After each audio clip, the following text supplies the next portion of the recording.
Hello. I think everyone can hear, hopefully everyone can hear me. If you can't, Lauren, who's behind Woolwich Contemporary Print Fair, can let me know. Hello and welcome to Woolwich Contemporary Print Fair, the online edition. Great for you to join us this evening. My name's Lizzie Glendinning and I'm the curator of Woolwich Contemporary Print Fair. So I thought that I would just introduce the fair, the background to the fair, our journey, and then go into some curator highlights. Obviously this year it's our 5th year, and as any, well, it's a small business, it's myself and my husband Jack Bullen. We established the fair in 2016 as an extension of an evening that we'd host at our gallery in Kennington in London. The New Collectors Evening, which was the event that we would host, would use original print from some of our gallery portfolio to educate visitors on process, on ways to collect original print and how it can be used as a great starting point to educate yourself on process, discover new artists, the accessible nature of editioning. Well, the often accessible nature can mean that they can often be more affordable, so you have more sort of options in terms of experimenting with style or taste or different artists. And it's also a really great way of getting some bigger named artists into your collection. So we were invited down to the old Royal Arsenal in Woolwich in 2016 because there's a big redevelopment project going on down there, and they were wanting a gallery to come and bring some fine art to the site. So we went down in the summer and installed sculptural piece. Actually, it was fairly controversial, I think, in terms of the family audiences. It was an incredible arc with hanging phalluses, so that people remembered us, which was a great thing. And we were invited to come back later that year to do something else. So we thought quite hard about it. Obviously, it had to be more inclusive. It had to be maybe more diverse, more accessible to more people, and also more commercially viable, because I think, as anyone would understand, doing events of this size are huge expenses. So we decided, we called around, I think, about 120 artists that we admired, and asked if they would like to present their work at the first Woolwich Contemporary Print Fair, and it was all established within 2 months. And we did Kickstarter, which I know that a couple of people who were our first sort of patrons of the Kickstarter are here tonight with us, and that's how it started. So one of the sort of another angle that we came at it was, we're big fans of the Venice Biennale and how they, over the years, have created this incredible exhibition at the Biennale in their own arsenale with contemporary art, and it's just revived and regenerated this a dying area. And we didn't understand why no one had done that within creative industries down at Woolwich. So we've been very lucky to be generally, except this year that we're online, generally the first sort of creative and one of the founding partners of the new Woolwich Works Creative District. So one of the next slide is some images of previous fairs, and also the sort of relationship between the space that we usually exhibit in, these incredible ex-industrial factories, Georgian architectural sort of gems, really, of industrial and really important industrial history within the UK, and sort of how this is reflected in the draftsmanship of these really in-depth technical processes of the various types of printmaking. And at each fair, and this fair as much as we can, we're trying to demonstrate these processes, and we're trying the tactile nature of getting people involved and appreciating what actually goes into an original print and changing people's perceptions. A lot of people are under the impression that prints are simply printed off a computer, which is simply just not the case. So it's incredible intricate technique, and these are real craftspeople that are presenting work here. So we operate, so this is an example of, as you walk into the fair this evening, this is our first booth. So what I'll start with is talking about our exhibition versus the curated booths. So we operate a very unique model. It's a 50% specialist galleries who have 50% of the booths, and we have a 50% curated exhibition. The curated exhibition is individual artists who have applied to take part through an international open call, and it's a great way for keeping work fresh, dynamic, new every year. You're not seeing the same things. You'll often see some same artists because they apply and they get through, but it's a really great way to keep everything fresh. And it's also a really good opportunity for so many independent and self-employed artists to show at a large scale art fair, which if they're not represented by a gallery is often not achievable.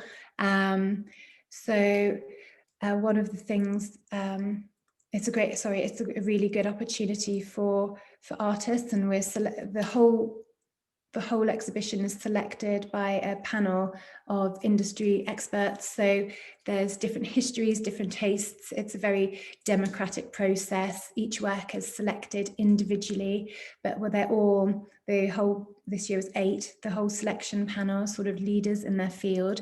So you can't buy bad. Everything is a great version of what it is. And we're showing the best of types of print.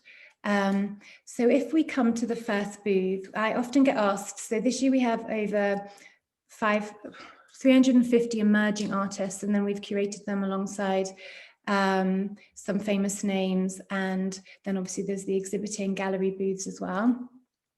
Each year we have about 800 artworks to curate, and I'm always asked, where's the starting point? And it's very difficult, it's very different to your regular gallery exhibition or curating a museum collection, or there isn't a definite starting point. We haven't selected these works around a theme, they're all selected very individually.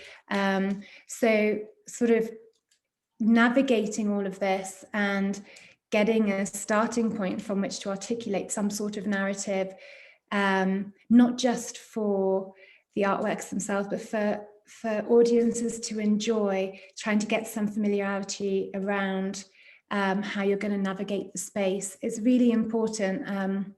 I could put everything up on the wall completely randomly, but wouldn't do anything. Nothing would stand out for itself. Nothing would speak for itself.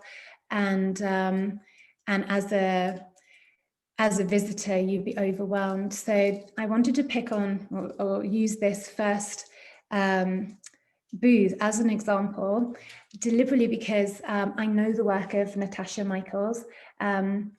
I actually, last year, we acquired one for our personal collection with the Jill Bullen Memorial Award. And so I wanted to, and I know that she's doing some great things with other galleries that we're friends with. So I wanted to use these 3 portraits, and you can see one on the left-hand side as you look at my screen.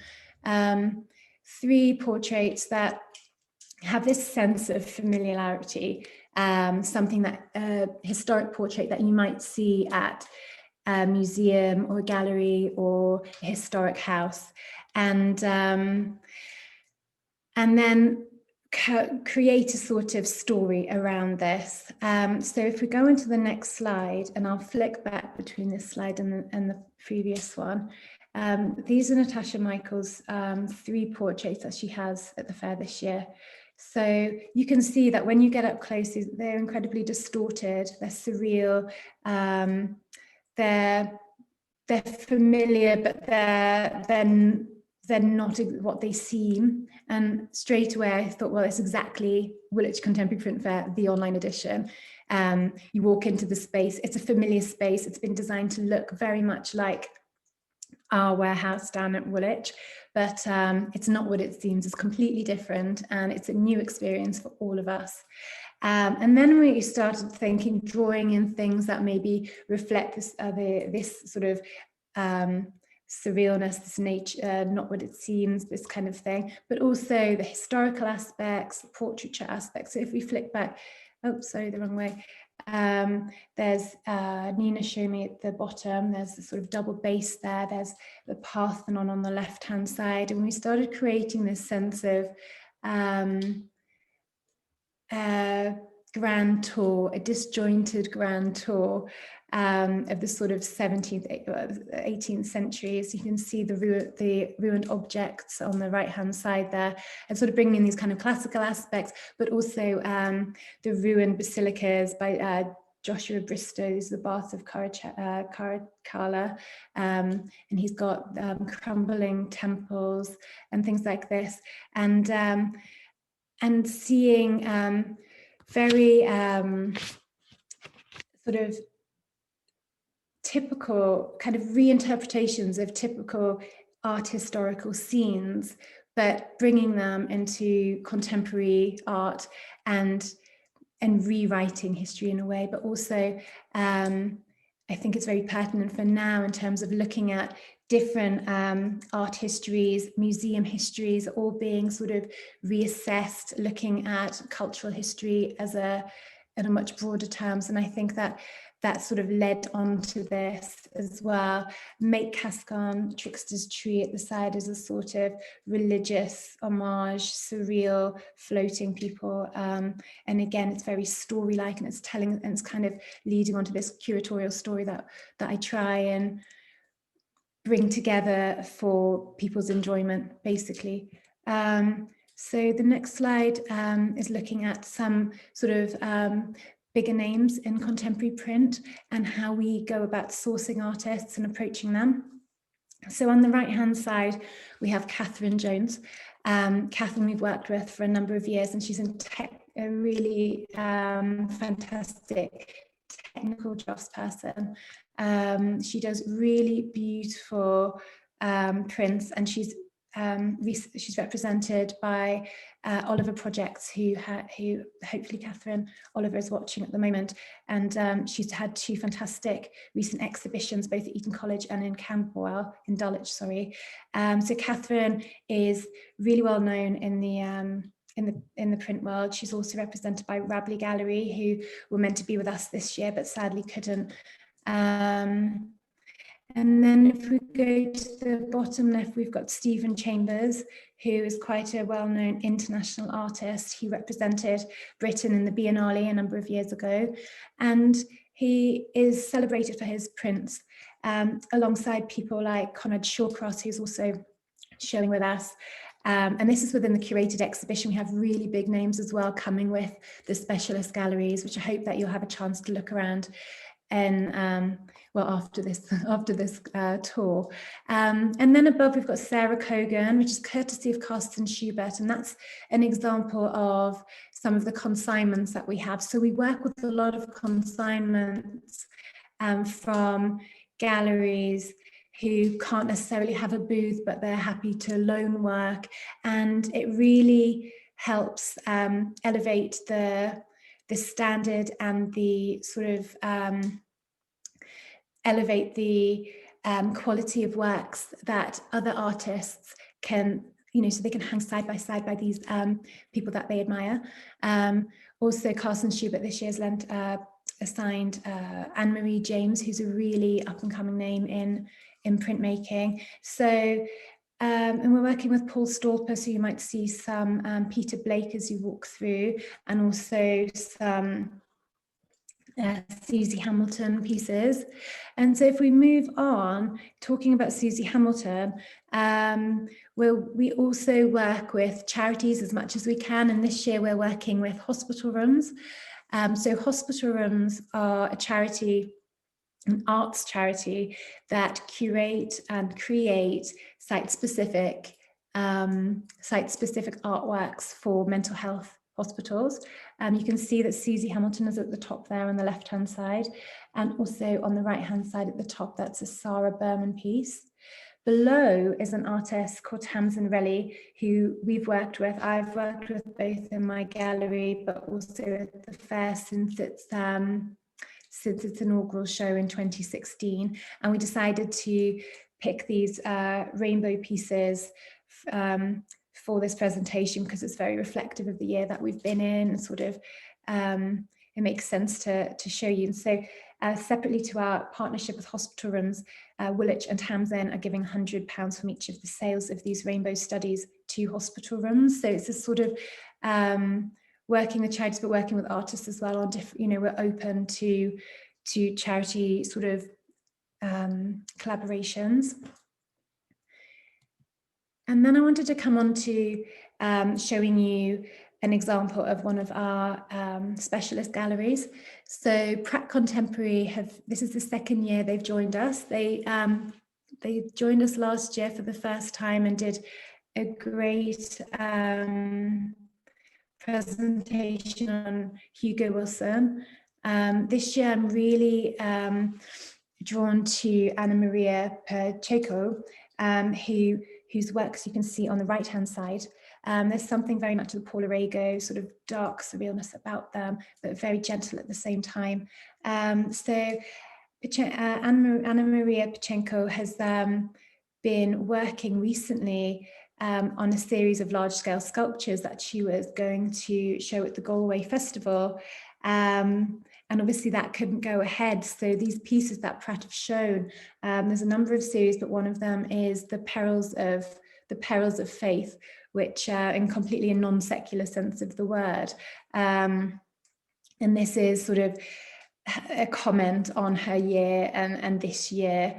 But they're beautiful pieces, and I sort of encourage you to go and see them.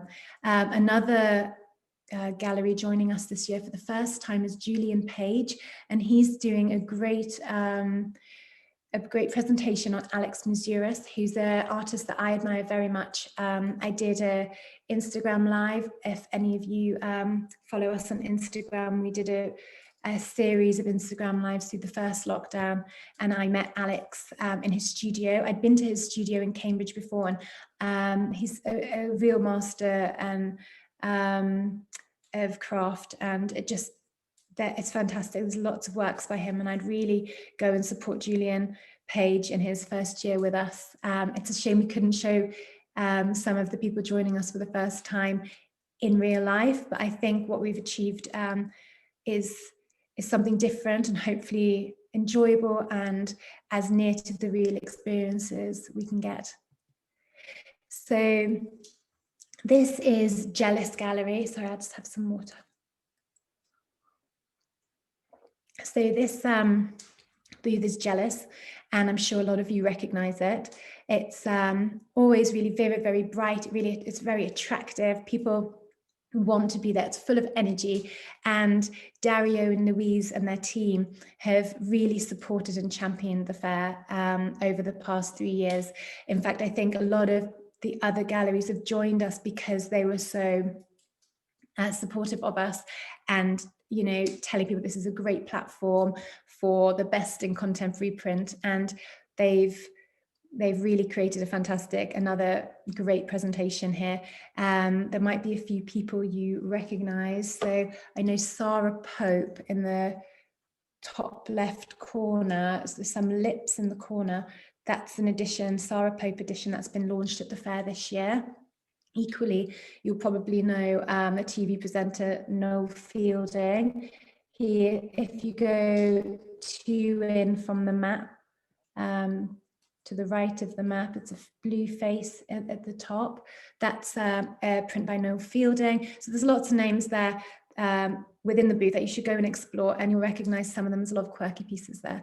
And at the front of the booth here, there's a selection by David Shrigley. So this year and last year, David Shrigley has generously launched an edition through Jealous at the fair. This year it's the one in the top left corner. I've never seen you, but knowing you're there makes me happy.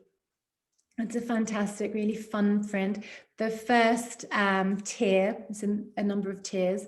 The first tier sold out this morning in about 10 minutes, but I'm sure there'll be some left.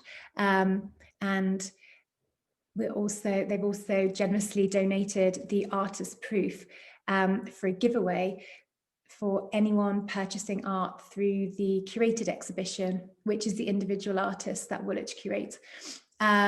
So it's an incentive for people to support artists, and also it's another example of how everyone within the fair is very much about championing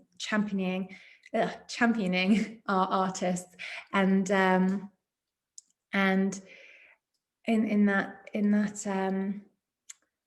in that sense, here we are at, I've got a selection of a few of my own sort of highlight pieces. Francesco Poiana, it has an A in it, was the recipient of the Woolwich Contemporary Print Fair Prize last year.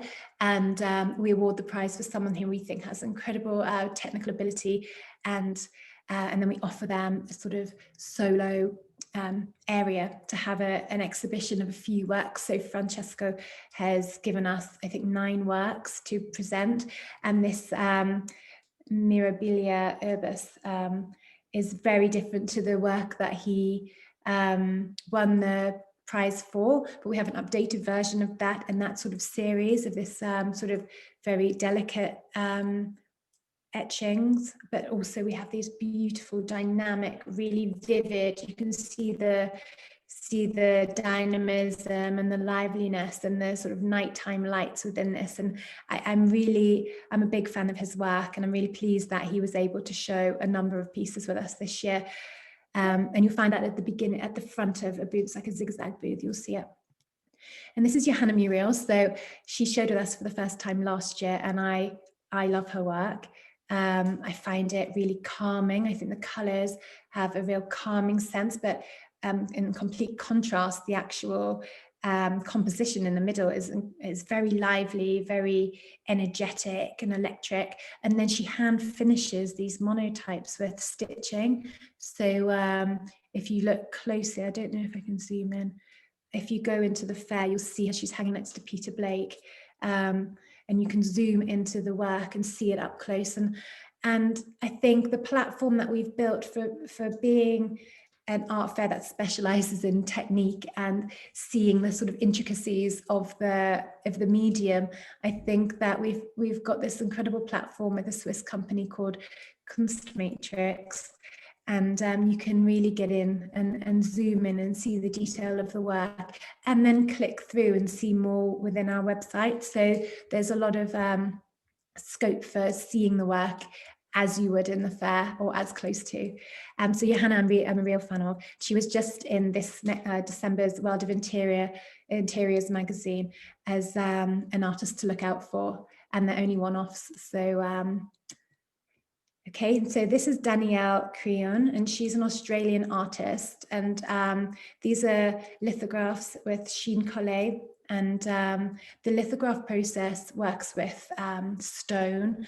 And it's for Danielle, it's really reflective of the landscapes, both in her native Australia, but also in Catalonia, where she spent a lot of time living in or around Barcelona. So, and when she starts talking about this, you can really see nature within the work. You can see the sort of pattern, the grains, and this sort of thing. So she's also done an interview, which should be live on Woolwich Works YouTube with Woolwich Works and potentially Greenwich Council to talk about her work as an international artist showing in a UK fair.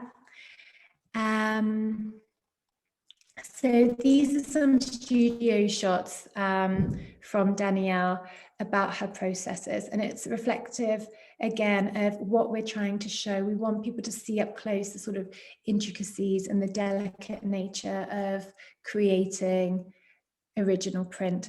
And there's been a series, if you have Instagram, there's a series on our highlights bar called Studio Sessions, and artists have taken over our Instagram platform for the last few months, once a week on a Sunday, I think.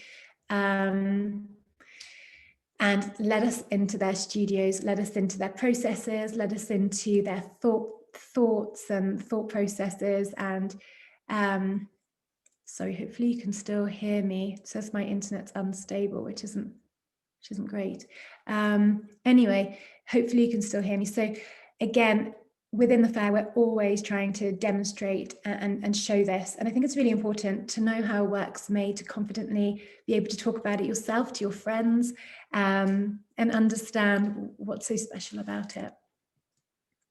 So Carol Weiss has sort of an installation within the fair. It was incredibly technical to put together. The team at Kunstmatrix put it together because we sadly were unable to show the usual 3D or interactive sculptural pieces we usually show. We've commissioned a number of projects this year that we'll definitely show at the fair next year, if not before, if we can find spaces or if we're allowed to. But Carol Weiss, Pillars of Wisdom, it's incredibly delicate. If you go up close to the screen, you can see that she uses bones, and her sort of her work emphasis is a lot around bones, and it's really technical.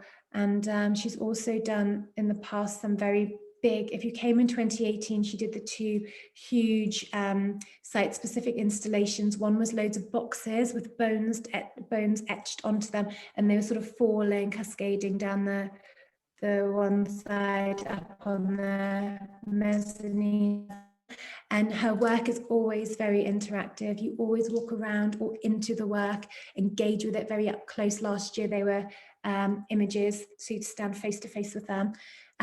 So this is an example of the types of works that we like to show, and new approaches, challenging people's perceptions. It's all about that. And so we have this month-long program starting tonight with my talk, a month-long program of creatives, collectors, and curators talking and demonstrating and having panels on topics that are brought up through the fair, and works found in the fair, and projects that we are running. And just leading on from the sort of making and things, we have the demonstration discussions from the print room at City and Guilds with Jason Hickman, who's represented by Vincent Eames at Eames Fine Art, and they are showing at the fair, and they're showing Jason's work as well. So he's in discussion with Jason and Vincent, and also Jason Hickman was also the tutor of Jack, my husband, and director of the fair, so he learned printmaking through Jason. So there's a link there as well. He was also at City and Guilds. And also in terms of making, we've got Catherine Oliver of Oliver's Project, who I mentioned earlier, who'd shown Catherine Jones recently. She is discussing how we make prints with up to 3 artists, including Tamsin Relly there on the top right, who we saw her rainbows earlier. So I urge you to sign up soon, because I know that things are filling up really quickly. They're both Zoom conversations. So and we're nearly finished. So in case you're itching to get into the fair.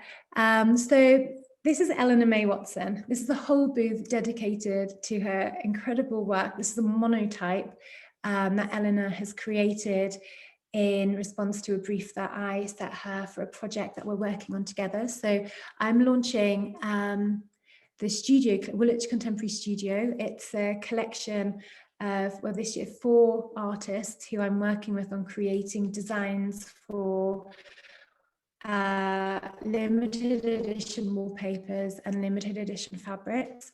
And the idea was that you'll completely immerse yourselves within fine art. You have the images. What else can you do? You can put more things on the wall, curtains, furniture, fabric, immerse yourself in fine art, and they're all limited edition.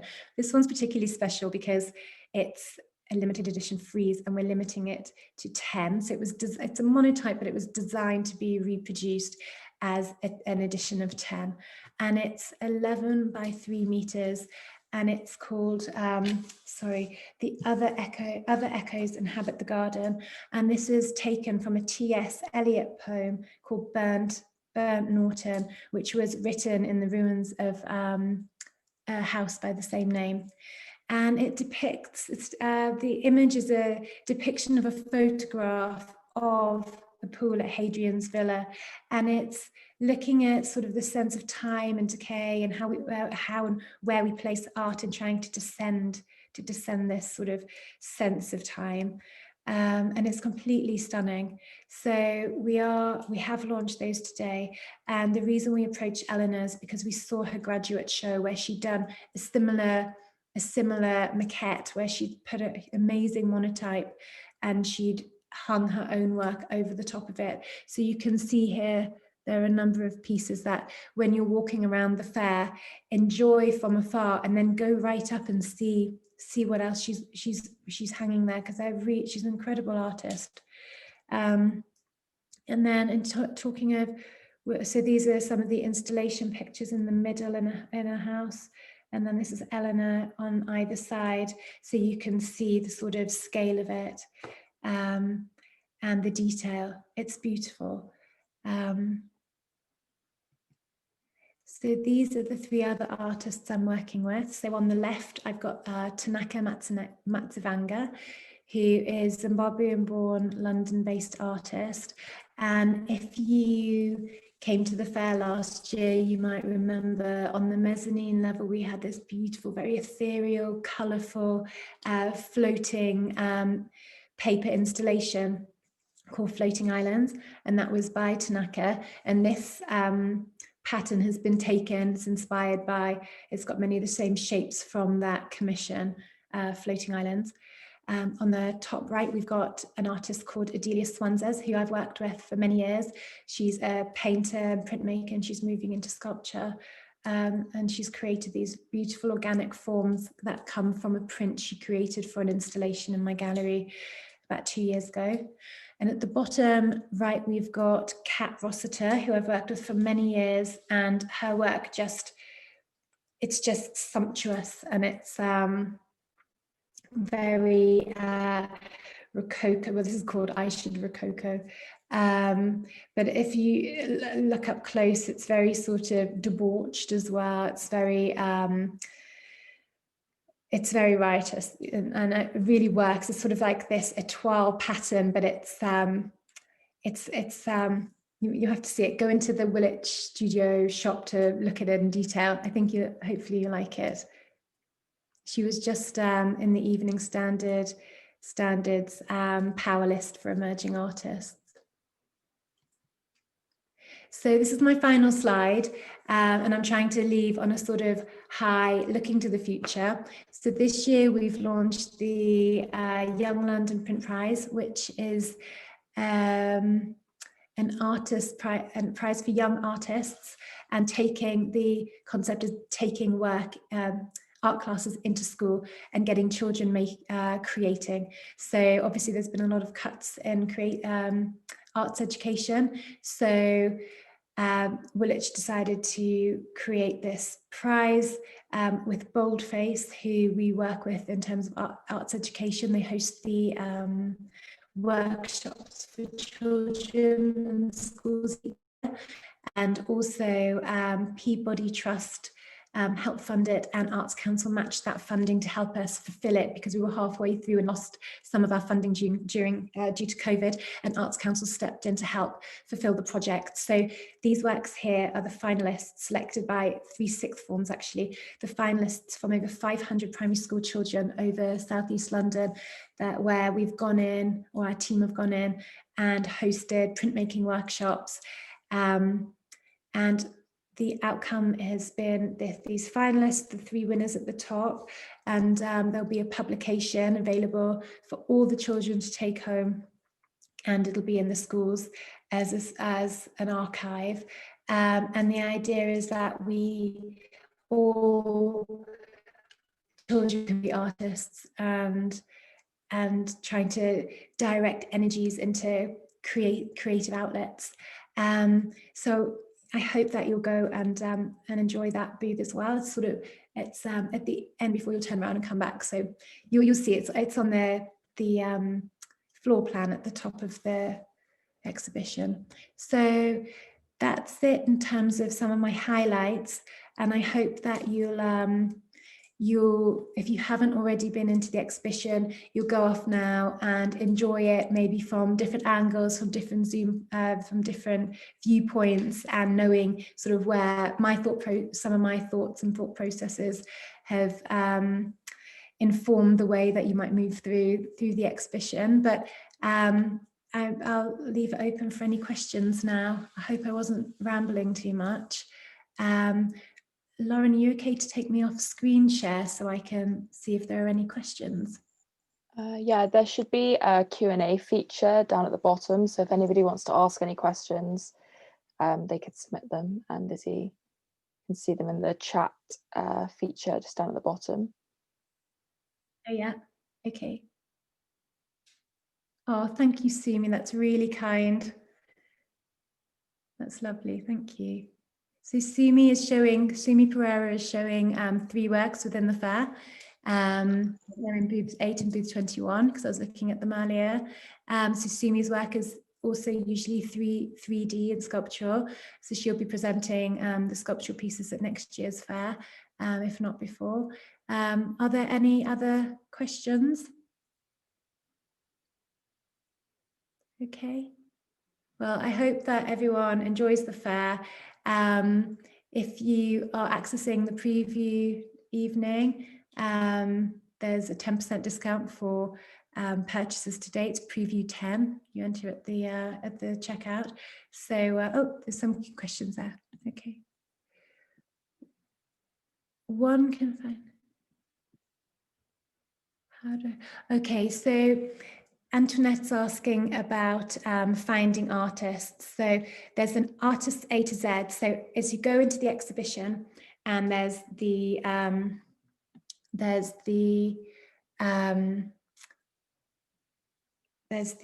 sorry, I'm just reading the questions coming in. As you go into the exhibition, and there's the live event ahead. Above, there's a few helpful sort of hint buttons. So there's the A to Z of artists, and it's sort of a whole list of all the artists throughout the fair, and they're listed in alphabetical order from surname. So if you have a look there, you should find the artist you're looking for, and it'll tell you which booth they're in.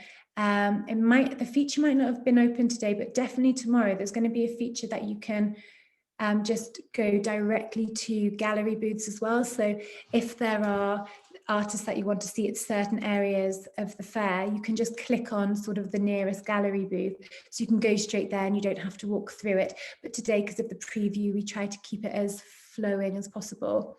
Catherine.